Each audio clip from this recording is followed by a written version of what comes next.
usually bilobed, with each lobe having 2 pollen sacs. Here each lobe has 2 pollen sacs. In total there are 4 pollen sacs in an anther. 4 pollen sacs in anther. Pollen grains are produced inside the pollen sacs. These are our pollen sacs inside which pollen grains are produced. Pollen grains produced inside the pollen sacs. Okay, next let us see the special type of stamen, that is some stamens are sterile, that is they do not produce pollen. Those are called staminodes. What is a staminode? That some stamen do not produce pollen. The organ in the flower. Androecium is composed of stamens. It is composed of stamens. Coming to the structure of stamen, stamen has 2 parts, a long stalk-like filament and then a terminal swollen part which is our anther. So we have a long filament and a terminal swollen anther. This is a stamen. Stamen has 2 parts, the anther and the filament. First let us see the structure of anther. So coming to the anther, anther is usually bilobed. Like here you can see, we see 2 lobes in an anther. This actually looks like this. When we cut it, you see this kind of structure which is a bilobed structure. So anther is usually bilobed, with each lobe having 2 pollen sacs. Here each lobe has 2 pollen sacs. In total there are 4 pollen sacs in an anther. 4 pollen sacs in anther. Pollen grains are produced inside the pollen sacs. These are our pollen sacs inside which pollen grains are produced. Pollen grains produced inside the pollen sacs.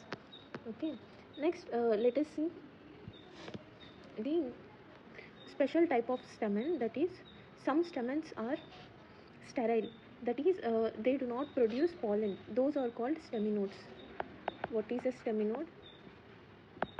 That some stamen do not produce pollen and they are sterile.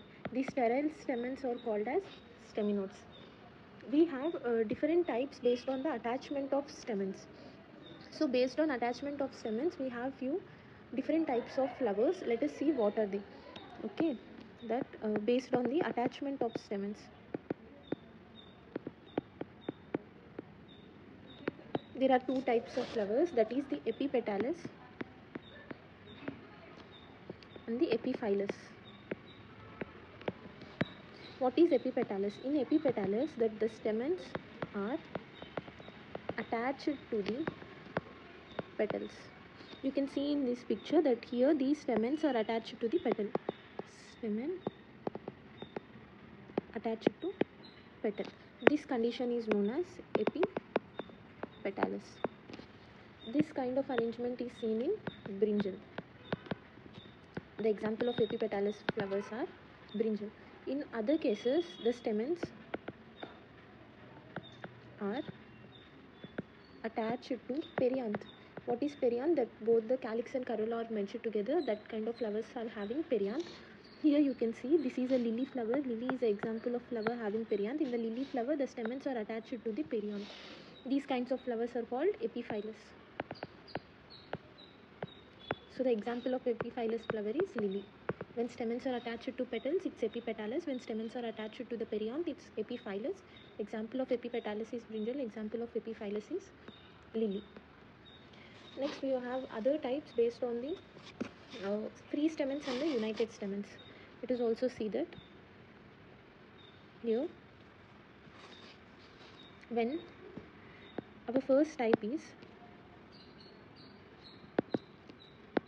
polyandrous. What do you mean by polyandrous? When the stamens are free. when the stamens are free, it is called polyandrous type of stamen. Here you can see it's free stamen. There are no attachments to the stamen and the stamen is free. This kind of arrangement is known as polyandrous, and the example of such arrangement is seen in mustards. So based on that stamens are free or united, we have 4 types in which the first type is polyandrous. In polyandrous type, the stamens are free. This kind of arrangement is seen in mustards. Second, we have monodelphous, which means the stamens are united into one group. When all the stamens are united into a single group, this is known as monodelphous, that is a single group of stamens. This kind of arrangement of stamen is seen in China rose. And next we have an arrangement where stamens are united into 2 groups, like 2 bundles. Here you see the first bundle and this is the second bundle. When the stamens are united into 2 groups, okay, it is diadelphous arrangement. This kind of arrangement is seen in pea plants. Next we have polyadelphous, where the stamens are united into more than 2 groups, where the stamens are united into more than 2 bundles. A single bundle is monodelphous, 2 bundles is diadelphous. When there are more than 2 bundles, it is known as polyadelphous. Example of polyadelphous bundle is citrus. Our citrus. Next we have some classification based on the variation in the filament length. So what is a filament? Filament is a long stalk-like structure in stamen. Here is our whole stamen, which contains a filament and an anther.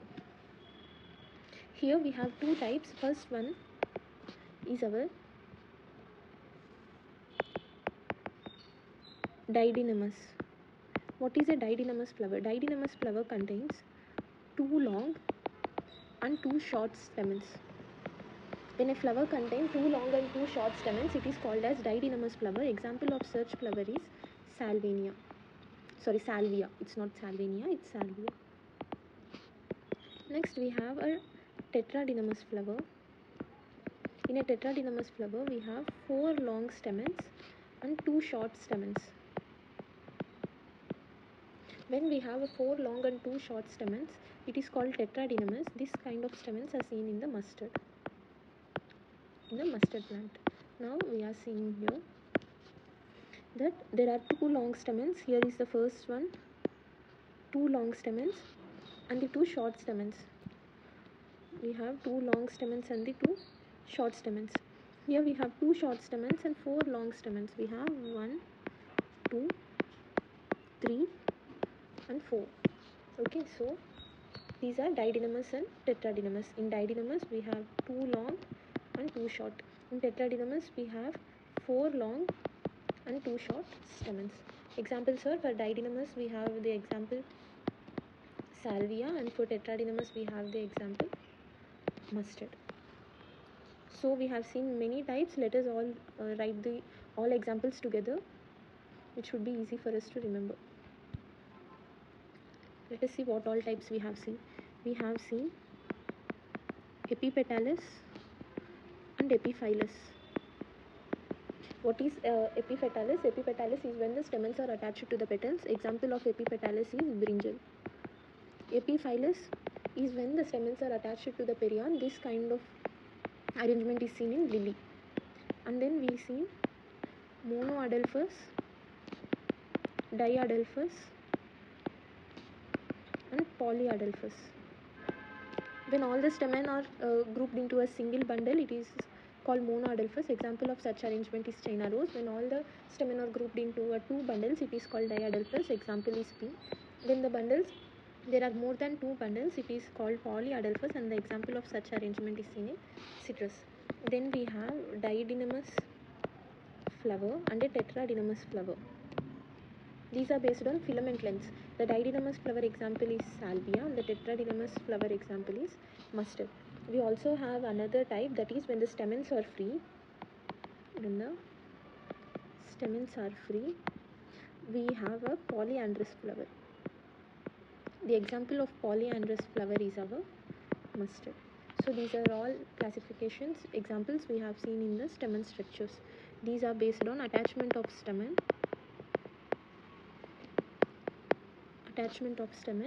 and the next group here is based on whether the stamens are united or free, and this group is based on the filament length.